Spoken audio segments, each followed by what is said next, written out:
bubbles. Wait, bubbles? Really? Like, they have actual science behind bubbles and it's not just soap? Yes, there is actual science behind bubbles. And if it's warm enough, I do encourage you guys to do this experiment outside because it will get messy, and I guarantee you're just gonna have a lot of fun with bubbles today. Now, as you can see in my hand, I'm not holding your typical bubble wand. I'm holding a cube. We are going to not just make normal bubbles, we are going to make square bubbles. And I encourage you guys to, once you figure out how to do this, is to find other geometric shapes and figure out how you can make bubbles in those shapes. So I know there was one experiment where it showed you how to make a pyramid shape. There's like a pentagon shape. It's really cool. Once you get this down, you can use the same straws and pipe cleaners to make a bunch of different shapes and have a bunch of crazy shaped bubbles. It's gonna be awesome. For this experiment, you need the stuff you either need to go to the store and get bubble mixture, the typical bubble mixture you can get, or you can make your own with warm water, dish soap, and sugar. Yes, sugar. To make the actual bubble wands we're going to be using, you need straws and pipe cleaners and a pair of scissors. And that's all you need for today. So pretty easy experiments. And once again, do it outside if you need to, because it will probably get a little messy in your mom's kitchen. But like I said, there is actually a science behind a bubble. So first, let's figure out what is a bubble. There's a science behind it. Well, what is a bubble? A bubble is actually just air wrapped in a soap film. And that soap film is made of soap and water. Pretty simple, right? Right. Well, the outside and the inside of the bubble is made of soap molecules. Between those molecules is actually a very thick layer of water, and so that it's actually kind of like a soap sandwich, really. You have soap molecules, water, soap molecules behind here. So it's kind of like a sandwich, and it's a very thick layer of water, even though we can't actually see it. Bubbles also use what's called surface tension. We kind of hear that word a lot in science. We've done experiments about surface tension earlier in STEAM 4. But surface tension is the force between the liquid molecules on the surface of whatever liquid you're talking about. So for us, it's water. So for us, surface tension is the tension between the water molecules on the surface of the water.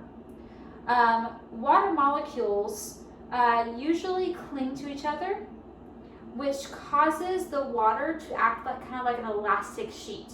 And in most elastic sheets, you stretch it and it'll come back into its original form. Well, not water. If you were to blow bubbles in your water bottle, or you just get a glass of water and you were to blow bubbles on it, and obviously bubbles form, they're going to pop really fast because there's too much surface tension there. But when we add soap to the water, like dish soap, it decreases the amount of surface tension on in that water, and so it helps the water to stretch out and act like an elastic sheet and form a bubble. Okay? So why are bubbles typically round?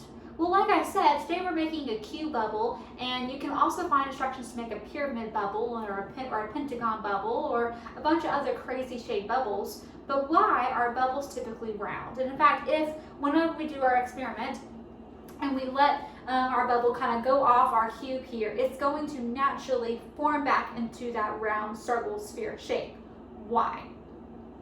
That's because it is the surface tension is constantly trying to go back to the smallest amount of possible shape it can hold for the amount of air that is in that bubble. So if you have an itty bitty bubble, there's not much air in there, and so the surface tension in the water and the soap is trying to make as small as possible shape that will allow it to still hold the air inside that bubble. Same thing for big bubbles, same thing for medium-sized bubbles.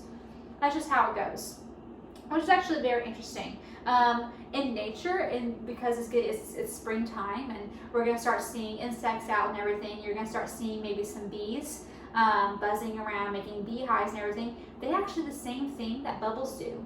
When you look at beehives, the hive is always in a hexagon shape, and that's because the bees are using the hexagon shape is the smallest possible shape they can use that will make their hive but use the least amount of wax to do it.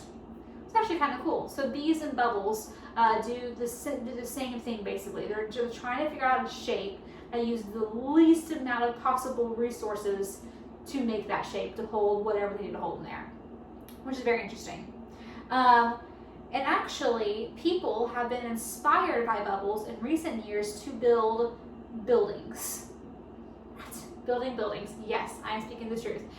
They use an architecture term called tensile structures. Tensile structures are formed when a material is stretched and held in tension between two different anchors. So kind of like similar to what we're going to make here in a second, is when we have the bubble is going to be stretched between our bottoms and our sides and our tops. And it's going to be stretched and held under tension while it's trying to keep connected to our anchors, which are our straws here, okay? Now, when we talk about buildings, it's also kind of similar like a bridge, but a lot of times tensile structures, they're just focused on roofs, and so they're not going to be holding anything heavy. If you held something heavy, I don't think the result will be a good thing, honestly.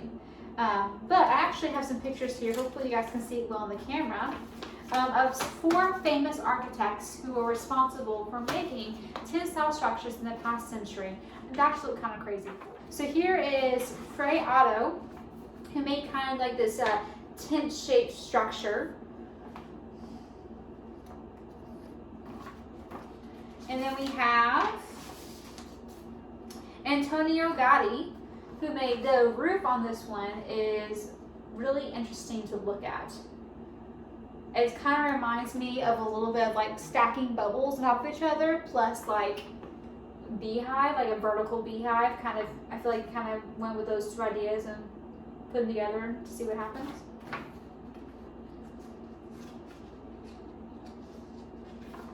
We also have Santiago Calatrava, who made this half circle crescent kind of deal in the water. And last but certainly not least, we have Felix Candela, who made my personal favorite building, who really does look kind of like bubbles, or like kind of like popping bubbles, the movie wrapping bubbles, kind of those things, which is really funny. So these are called tensile structures again, and I really do encourage you guys to look up tensile structures, to look up these architects. They have a lot more cool buildings that they have built over the past century, and it's actually really interesting in the fact that people have figured out how to take something like a bubble and turn it into a building. So with that being said, let's go ahead and let's get with today's experiment. All right, so on to our experiment.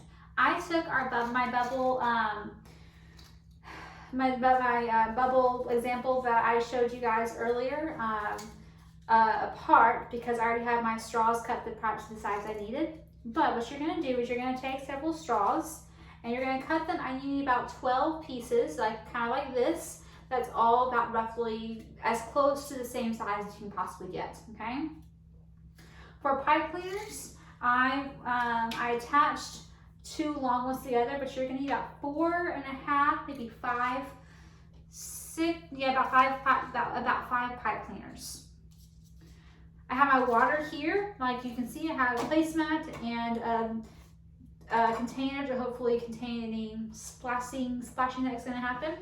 And I have 8 cups of water in here. You really just need 4, but because my container can hold 8, and I want to make sure it's big enough so we can fully dunk our bubble wand, I went and put 8 cups of water here. And so like I said, you really only need 4 cups of water, half a cup of dish soap, and half a cup of sugar. But I'm going to do a whole cup of sugar and a whole cup of dish soap, just because I have 8 cups of water in here. You can also skip this part of the experiment though, like I said, and your parents can go to the store and just go ahead and buy some bubble liquid, bubble soap, pre-made bubble soap. to use as well, which is also easy.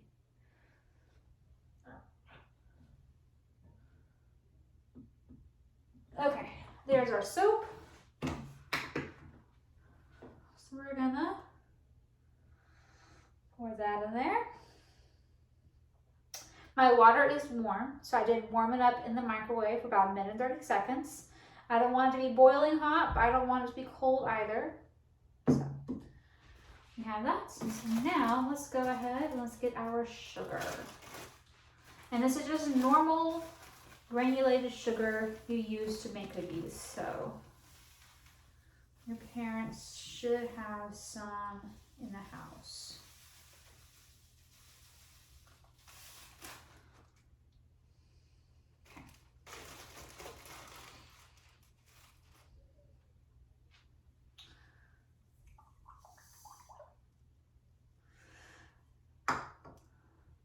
All right, and I'm just gonna mix it all. I have a whisk here. I'm just gonna use it to mix everything up here.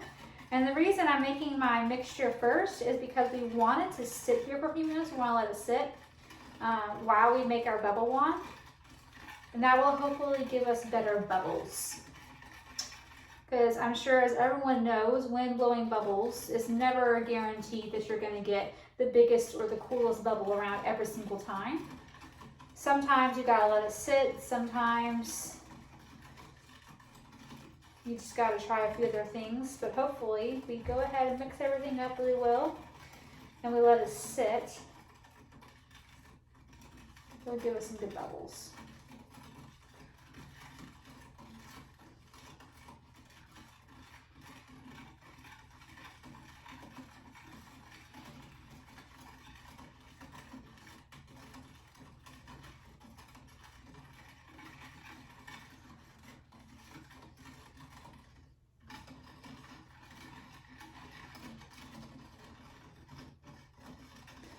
I want to remind parents that summer reading is coming soon.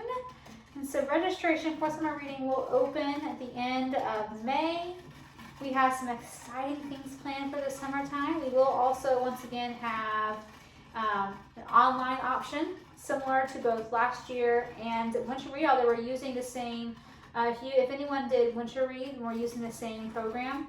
And so we are hard at work at the library getting everything ready for summer reading. And we have some new programming that has never been done at the library before that I think you guys are going to enjoy.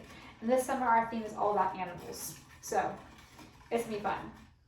All right, so mixed up, let's go ahead and we'll go ahead and make our bubbles. So I'm gonna scoot that a little ways without, hopefully it's spilling on me. All right, so what we're gonna do is I went ahead and connected these two long ones together. Do my instructions so I make sure I'm making the cube correctly. Okay. First is you are going to thread 4 pieces of straw onto this cube, and we're gonna make it go to the very end.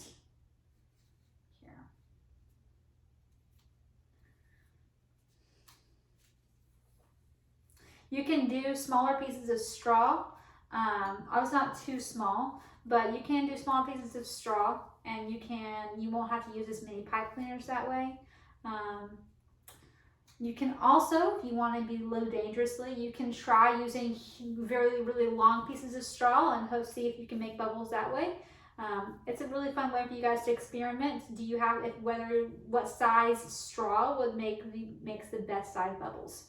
So you have 4 pieces of straw here. You're going to form the pipe cleaner into a square like such. And I'm going to wrap around this end around my straw right there. Or around the other side of the pipe cleaner right there. Like such. Okay, so. Actually, hold up, yeah. So that. All right, so we have one side of our cube that's a little bit lopsided. Actually, hold up. Let me redo that because it's a little bit lopsided. My bad.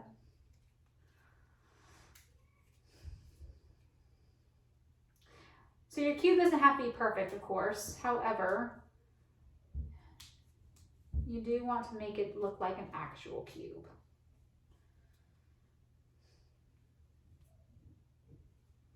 All right, so we have one side of our cube. Go ahead and we're going to thread 3 more pieces of straw onto this long part of the pipe cleaner.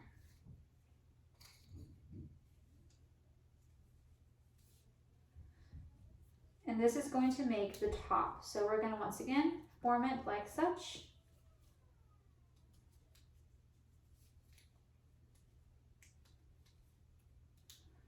And we're going to wrap around that itty bitty end right there. We're going to wrap it around our pipe cleaner.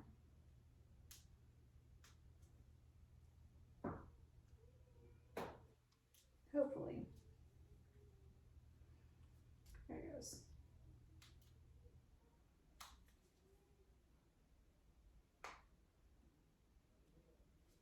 So now we have one side and a top, okay?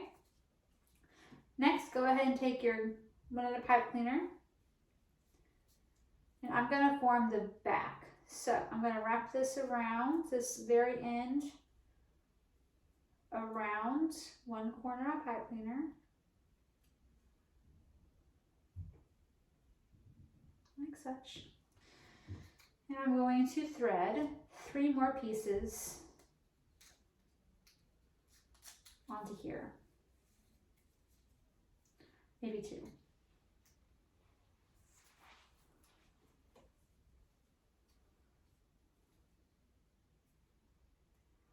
Probably 3.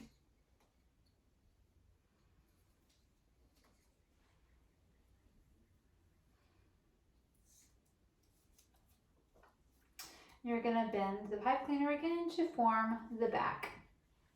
And with the extra pipe cleaner left over, you're going to wrap it around your pipe cleaner in this very corner here.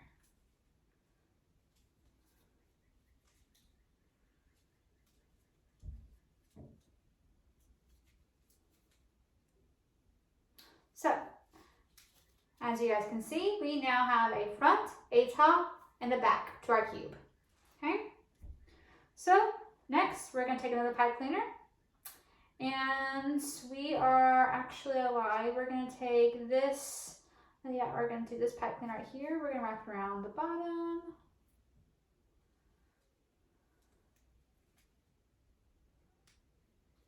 Like such. And we're going to put just one piece of straw in there.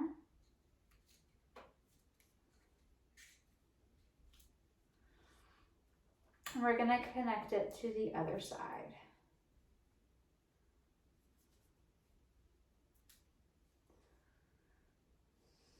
Okay. Once again, let's do the same thing here.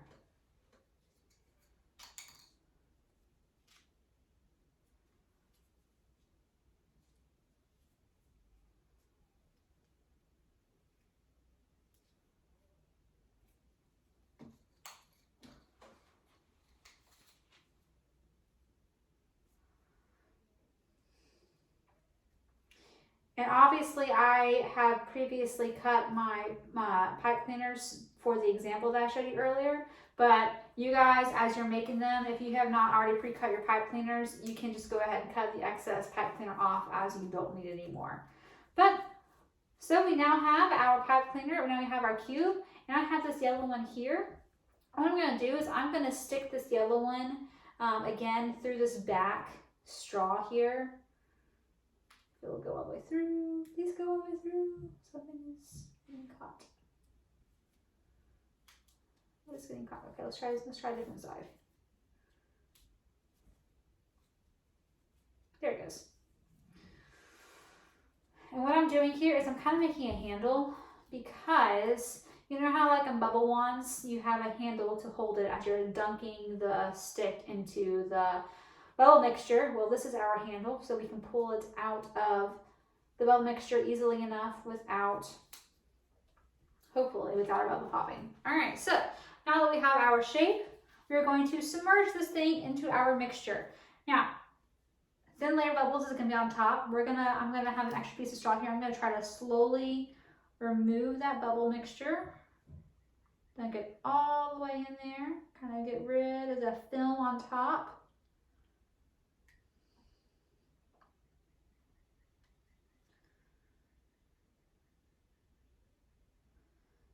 And oh, all right, yep, we got it. I think we got it, guys. I hope you can see it, but we have 1, 2, 3. I think we have all our sides. Yeah, we have all sides of our bubble here. And so we have officially made a square bubble. So that was a pretty easy experiment to do. It's a great way to learn about surface tension, great way to learn about tensile structures, and like I said before, our bubbles popped. There is a science behind bubbles. So let's do this, let's try it one more time. That was really cool. Like I said before, there is a science behind bubbles. That film, that soapy film that you see in between the outside and the inside of that film is a very thick layer of water. And we got it again. Congratulations, guys, we did it. I think one of our sides popped that time. Maybe we did it. Anyway, I encourage you guys to get straws, to get pipe cleaners, and to figure out other shapes you can make, other 3D shapes you can make, and see what size crazy bubble and what crazy shape of a bubble you can make, preferably outside if you would like to mess with. But you guys enjoyed this bubble experiment, and I will see you guys later. Bye!